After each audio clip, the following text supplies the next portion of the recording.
Hello there. Oh,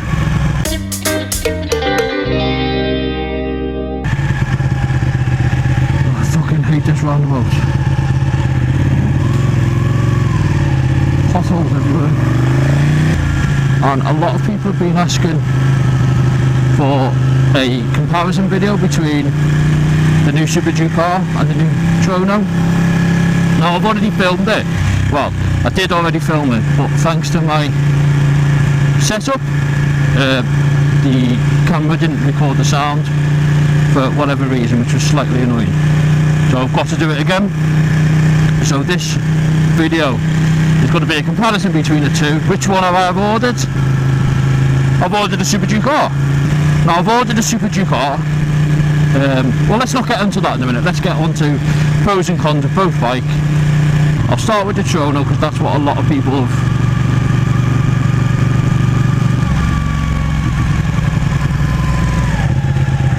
I've got a lot of people asking me from America which one's the best. A guy called William's asking, and I feel for William, I really do, because in America and the States they haven't got the Superduke car yet, or the Tuono, to test ride. By this video going up you might have, but William's put deposits down on both and he really doesn't know which one to buy, and I think he's looked at my reviews and it really hasn't made, not one stood out for him, hence the reason for this video. And I'm not trying to advise William in any way, shape or form. William needs to make his own decision, because every bike for every rider. But both of the bikes, both of them, and I've said this to William, both the bikes are really outstanding bikes. They really are. You will not end up with a bad bike if you choose one over the other. They are both phenomenal.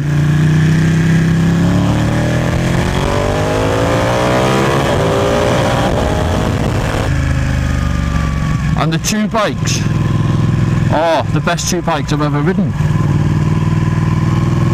They really are that good. So I'll start with the Tuono. That was just the first video I've done in that. I've got more views, so I'm going to start with that one. The good points and the bad points are as follows. The good points, the V4 engine, bags of character, bags of power, bags of torque, and a really great soundtrack. It sounds really good, and you won't kind of capture it on the video I've done. You never will on a microphone that's mounted in the helmet anyway. Not only that, you get better wind protection on the Tuono. It was a better experience in regards of sort of going fast. It's definitely more superbike turned into a naked bike.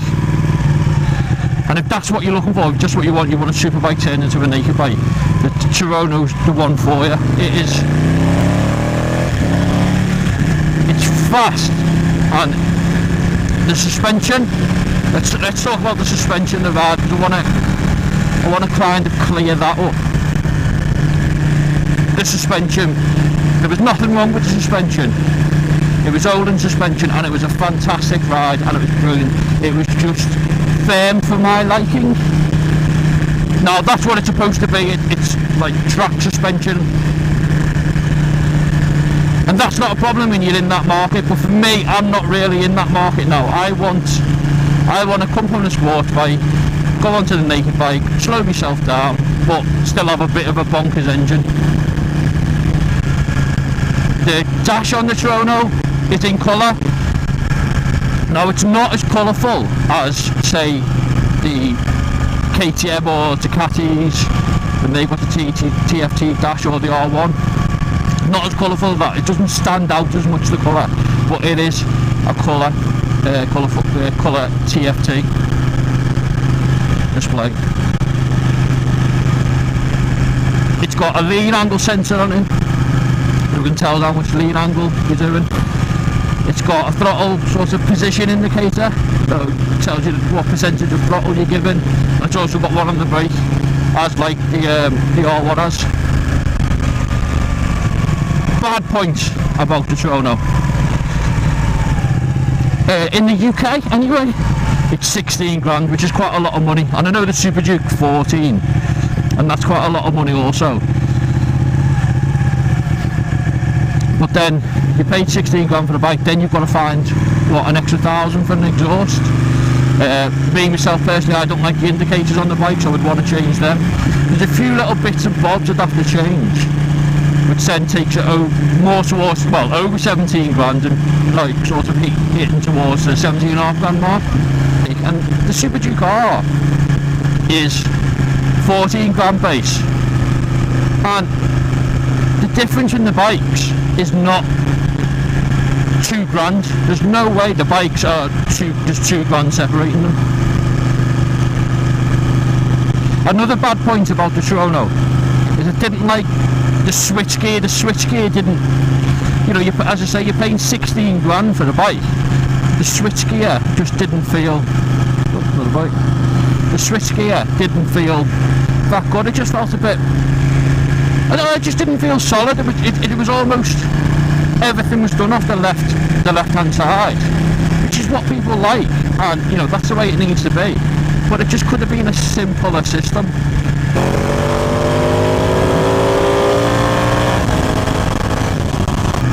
But then we move on to the Superduke R, and it's tested the Superduke a couple of days later, maybe a week later, maybe 2 weeks later,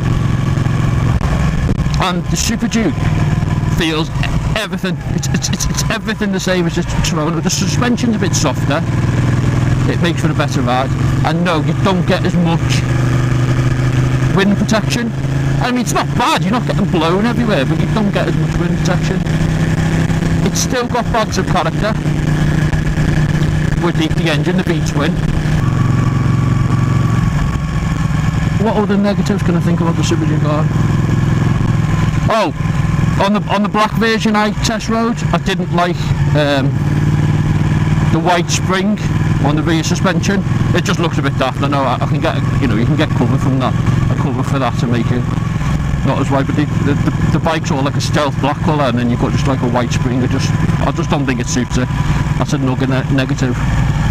The positives for the Superduke compared to the Tuono is the price. It's 2 grand cheaper. Now the bikes are so close in comparison to each other. They're so similar in many ways. It's made for a tough decision, and I didn't want price to factor into it. I wanted a bike that gave me the biggest, most smiles, but there's 2 grand difference in the price, and 2 grand's a lot of money when you think about it. Now that is the main reason why I picked, that was the deciding factor for the Superduke over the Tuono, which was just price. The pretty much so similar. It's one of the hardest decisions I've had to make. Now, a lot of people will say you need to add some options and packs on any bike, which no, I completely agree. You know, you want to personalise it yourself. So the options, and I've put on my Superduke, takes up to 16 grand, which is the base starting price of the Tuono. Now, 16 grand, as I say, 16 grand is a lot of money, but if I was spending 16 grand on Tuono, I'd have to spend enough £1.5 grand more extra getting the bits I wanted. So I put the official Aprilia exhaust on it, Aprilia exhaust on it. I put heated grips, I put the performance pack and the track pack on it, which I think is a must really.